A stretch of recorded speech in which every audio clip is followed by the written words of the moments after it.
Halit qaysi mashinani kaliti kim biladi? Bu mashina emas.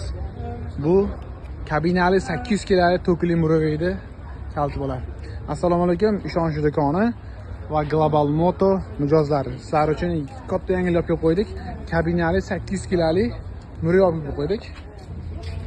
Ko'rinish juda ham zo'r, sifatlari 800 kilo yukda bemalol ko'taradi.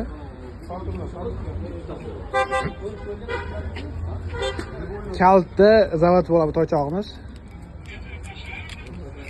Dvorniklari bor. 3 ta skorostli bo'ladi, tormozlar ayoqda bo'ladi. 800 kilo yukda bemalol ko'taradi. Yomg'irga ham juda zo'r moslashgan. Xuddi shunaqa murovey kerak bo'lsa, ishonch do'koniga kelaverasizlar.